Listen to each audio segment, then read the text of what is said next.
Hello everyone, welcome you all. आज का हमारा एमएससी का टॉपिक है एरोमेटिक हेटेरोसाइकिल्स इन ऑर्गेनिक सिंथेसिस। इस वीडियो के अंदर हम बात करेंगे ऑर्गेनिक सिंथेसिस के अंदर हेटेरोसाइकिल्स की। और हमने शुरू कर रखी है हमारी यूनिट रिंग सिंथेसिस, और रिंग सिंथेसिस यूनिट का ये लास्ट टॉपिक है। इसके अंदर हम कुछ हेटेरोसाइकिल्स को डिस्कस करने वाले हैं जो कि एरोमेटिक नेचर के होते हैं।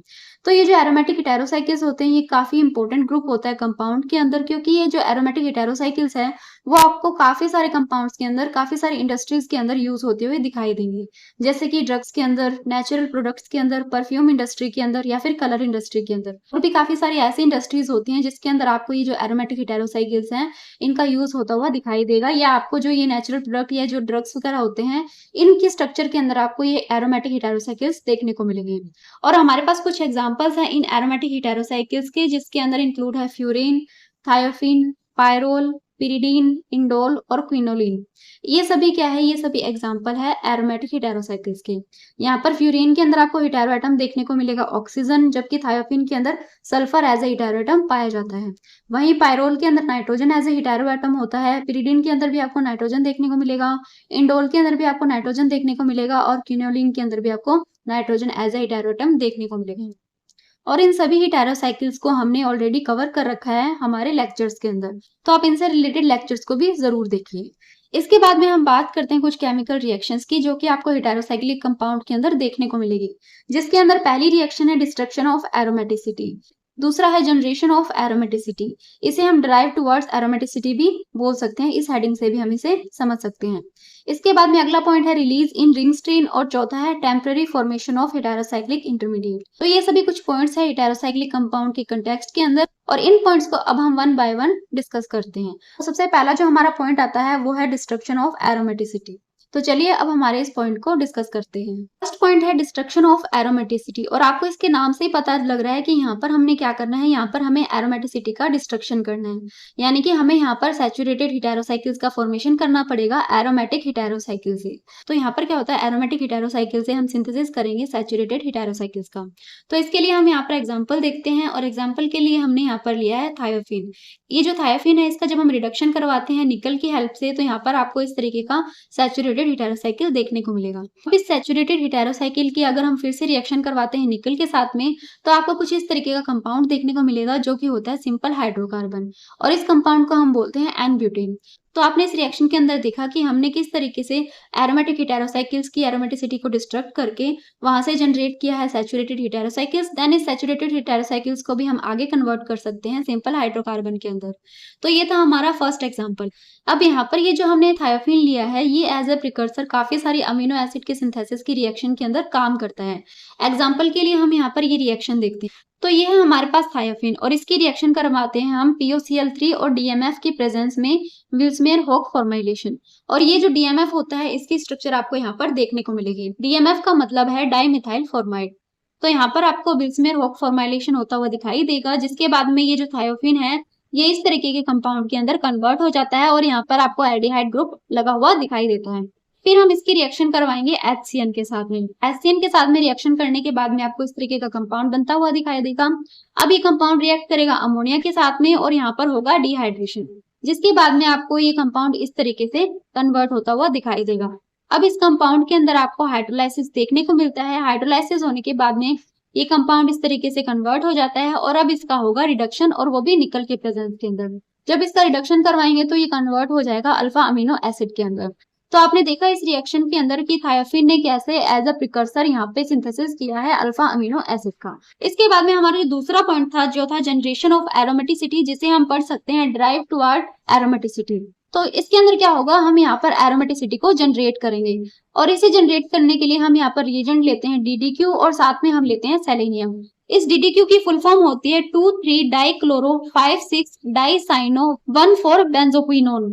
तो ये है DDQ की फुल फॉर्म। तो यहाँ पर हम इसे शॉर्ट में लिखेंगे DDQ और सेलेनियम। इन दोनों की हेल्प से हम इस रिएक्शन के अंदर एरोमेटिसिटी का जनरेशन करवाएंगे। तो अब हम एग्जांपल देख लेते हैं कि किस तरीके से हम इन दोनों की हेल्प से एरोमेटिसिटी को जनरेट कर सकते हैं। तो एग्जांपल के लिए आपको यहाँ पर दो साइक्लिक रिंग देखने को मिल रही होगी, जिसके अंदर से एक आपको सैचुरेटेड देखने को मिल रही है और दूसरी अनसैचुरेटेड साइक्लिक रिंग है। अब यहाँ पर ये दोनों ही जो कंपाउंड होते हैं वो नॉन एरोमेटिक होते हैं। अब इन दोनों नॉन एरोमेटिक कंपाउंड को हम एरोमेटिक कंपाउंड के अंदर कन्वर्ट करेंगे इस DDQ और सेलेनियम की हेल्प से। तो इन दोनों रिएक्शन के अंदर हम लेते हैं सेलेनियम या फिर DDQ और साथ में हम कभी-कभी बेंजीन भी यूज कर सकते हैं। तो इनकी हेल्प से क्या होगा, ये जो नॉन एरोमेटिक कंपाउंड है ये एरोमेटिक कंपाउंड के अंदर कन्वर्ट हो जाते हैं। तो आपको यहाँ पर देखने को मिल रहा है, यहाँ पर ये दोनों कन्वर्ट हो गए हैं बेंजीन रिंग के अंदर।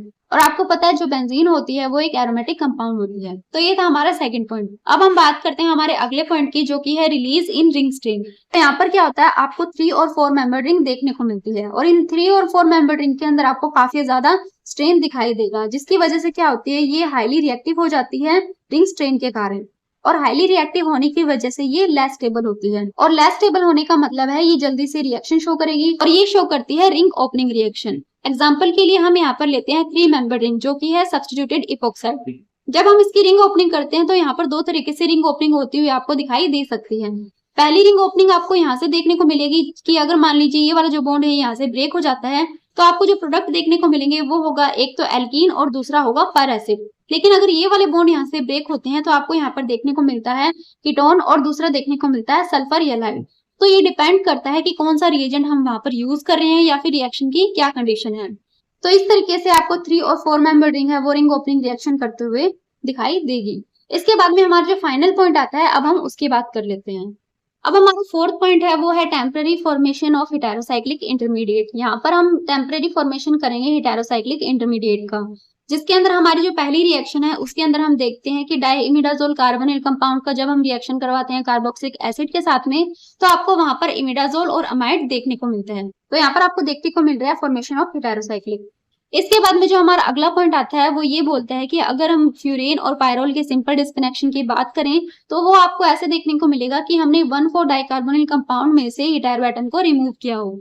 एग्जाम्पल के लिए आप ये वाली रिएक्शन देखिए, इस रिएक्शन के अंदर आपको ये यहाँ पर फ्यूरेन दिखाई दे रहा है और जब इस फ्यूरेन का डिस्कनेक्शन होगा तो यहाँ पर आपको कार्बन और हेटेरो एटम के बीच का बॉन्ड ब्रेक होता हुआ दिखाई देगा और कंपाउंड कन्वर्ट हो जाता है कुछ इस तरीके के स्ट्रक्चर के अंदर। अब यहाँ पर आपको देखने को मिलेगा ये वाला जो बॉन्ड है यहाँ से ब्रेक होता है और आपको 2 तरीके के सिंथेटिक इक्विवेलेंट देखने को मिलते हैं।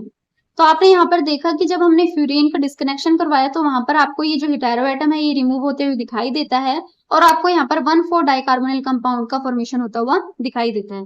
अब हम इसके सिंथेसिस को भी देख लेते हैं कि इसका सिंथेसिस हम किस तरीके से करेंगे। तो अब हम बात करते हैं सिंथेसिस की, और सिंथेसिस के अंदर हम लेते हैं सिंथेटिक इक्विवेलेंट को, जो कि है साइक्लिक कीटोन। इसकी रिएक्शन हम करवाएंगे बेस के साथ में, तो आपको यहाँ पर कुछ इस तरीके की स्पीसीज देखने को मिलेगी। देन इसकी रिएक्शन हम करवाते हैं हमारे दूसरे सिंथेटिक इक्विवेलेंट के साथ में और आपको इस तरीके का कंपाउंड देखने को मिलेगा और इस कंपाउंड के अंदर शो होगा टोटोमेरिज्म और ये टोटोमेरिज्म के द्वारा इस तरीके के कंपाउंड में कन्वर्ट हो जाएगा और अब इस कंपाउंड का होगा डिहाइड्रेशन। डिहाइड्रेशन होने के बाद में आपको ये जो फ्यूरेन है यहाँ पर फिर से जनरेट होता हुआ दिखाई देता है। तो इस तरीके से हम सिंथेसिस करवाएंगे फ्यूरेन का। इसके बाद में अगला जो हमारा हेटेरोसाइक्लिक कंपाउंड है वो है इंडोल, और इंडोल एक स्पेशल केस होता है और इसके सिंथेसाइज करने का एक स्पेशल मेथड होता है जिसे हम बोलते हैं फिशर इंडोल सिंथेसिस। और आपके एग्जाम के पॉइंट ऑफ व्यू से ये फिशर इंडोल सिंथेसिस काफी ज्यादा इंपॉर्टेंट है। यहाँ पर हम लेते हैं फेनिल हाइड्रोजन, जिसकी रिएक्शन हम करवाएंगे एसिड के साथ में और उसके बाद में हमें वहां पर इंडोल जनरेट होता हुआ दिखाई देगा।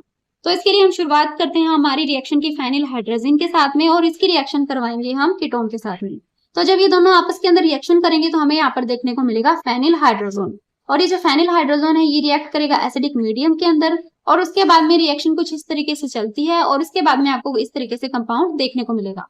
ये कंपाउंड आगे शो करेगा 3,3 सिग्मा ट्रोपिक शिफ्ट और ये 3,3 सिग्मा ट्रोपिक शिफ्ट के बाद में कुछ इस तरीके के कंपाउंड में कन्वर्ट हो जाता है। अब ये कंपाउंड कुछ इस तरीके से दिखाई देगा और यहाँ पर जाकर ये इस तरीके के कंपाउंड में चेंज हो जाता है। फिर से हम इसका करवाएंगे एसिडिक हाइड्रोलाइसिस। एसिडिक हाइड्रोलाइसिस करवाने के बाद में यहाँ पर ये जो अमोनिया गैस है यहाँ से रिलीज हो जाएगी और आपको कुछ इस तरीके का कंपाउंड देखने को मिलेगा जिसके ऊपर नाइट्रोजन पर है पॉजिटिव चार्ज।